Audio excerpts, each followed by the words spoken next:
Good morning, So everyone. the paper is titled Blunt Force to Blurred vision. Blurred Vision, Ocular Insights in Head Trauma. Yes, sir. Dr. Pallavi Garg. Yeah. Yes, sir. Good morning, everyone. Today, I am Pallavi Garg. I'm going to present a topic of paper with the title Blunt Force to Blurred Vision, Ocular Insights in Head Trauma. So, as we all know, head trauma, specifically because of road traffic accidents and falls, accounts for a major global health problem. This silent epidemic is the cause for high morbidity, mortality, and disability, especially in young adults.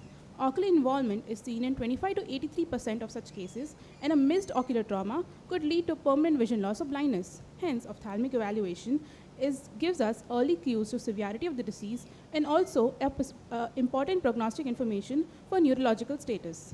So, the aim of the study was to identify the various ocular manifestations in patients with head trauma and also to determine the causes of vision loss and to correlate the ocular findings with neurological status.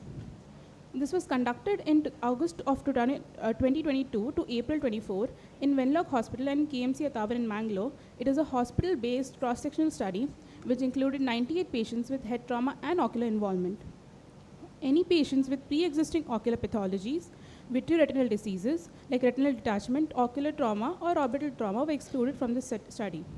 Tools like BETS, which is Birmingham Eye Trauma Terminology System score, was used for classification of ocular trauma.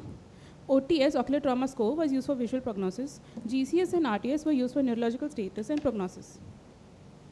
So, on analysis using descriptive statistics and associated tests, we come to the results that in total 98 patients were studied.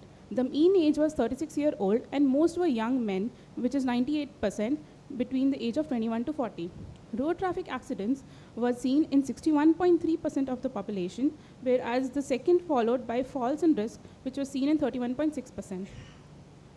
Most of the population had 80% of the patients, that is 81.6% of the study participants, had a GCS score of 13 to 15, indicating a mild neurological impairment. The worst visual acuity of the worst eye was less than or equal to 660 in 55 patients. The association between the GCS category and the OTS, denoted by this density plot, indicates that patients with lower GCS score also clustered at lower OTS values, reinforcing a prognostic link. The ocular manifestation, nearly half had unilateral involvement and 13% had bilateral involvement. The most frequent manifestations were periorbital edema, ecchymosis, periorbital injury, subconjunctival hemorrhage, and orbital fracture. Traumatic optic neuropathy was found in 14% and was a strong predictor of vision loss. The association between traumatic optic neuropathy and ocular trauma score is statistically significant in this study, and the association was noted where traumatic optic neuropathy had much lower OTS scores compared to those without, showing a strong correlation with poor prognosis. The association between head injury and OTS, the type of head injury and OTS score, although not significant, showed that cerebral edema is linked with poorest OTS scores, while scalp hematoma were associated with better outcomes. These findings were consistent with the previous Indian and international studies. Young males of working population are the most affected due to RTAs, and it was noted that although adnexal and closed-up injuries were more frequent, traumatic optic neuropathy still stands out as the main cause of permanent vision loss. The GCS and RTS scores were useful for predicting the neurological outcome.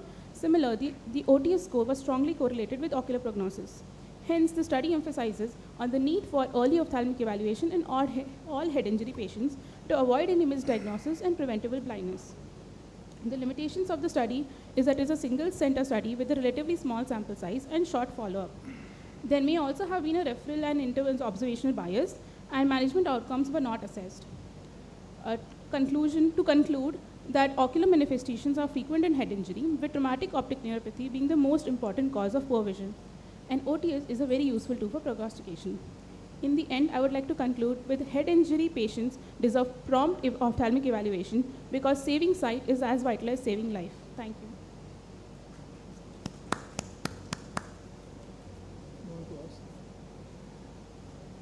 Any questions? Actually, your exclusion criteria says we have excluded all people with any previous illness and all. In a trauma setting, it doesn't make any sense because we really don't know the status. That's one. Secondly, most of these illnesses, especially post-traumatic, it's intermingled. It will never be just an orbital fracture and just a subconjunctival hemorrhage. It's all mixed. So somehow your study did not lack that kind of detailing. That was my opinion. Just wanted to know what was the time between injury and first diagnosis of ophthalmic problem. So most of the patients were evaluated within 24 hours since our center receives a lot of RTA cases, and it being a higher center, most of the time they were directly referred to us. So we did have few of them did have a already evaluated status from a smaller center and then referred to us, but most of them were directly sent to our center. So within 24 hours we had evaluated. So within 24 hours of injury or within 24 hours of admission? Within 24 hours of injury. Okay, okay. And the other thing is you have not evaluated the management and the results. So yeah, that was a little difficult, sir, because some of them stayed, some of them were referred out, some of them had other issues. So the management was we couldn't follow up the patients. So it was a cross-sectional study. We just evaluated them at the time of arrival. So this is just one evaluation? One evaluation, yes, sir. So especially in cases of traumatic optic nerve injury, how did you intervene? What kind of management was done? Because that is something where we can save vision. So steroids were started promptly. 1 gram of, after assessing and we came to know that the patient has a traumatic optic neuropathy, definitely we went ahead with the CT and all those things, and other departments were involved, but methylprednisolone was initiated. Okay. So most of these patients would have been admitted somewhere else, either in neurosurgery or in plastic surgery or in orthopedics or somewhere else. Yes, sir. So you will need a clearance from them to start. Yes, sir. Thanks. Thank you, sir.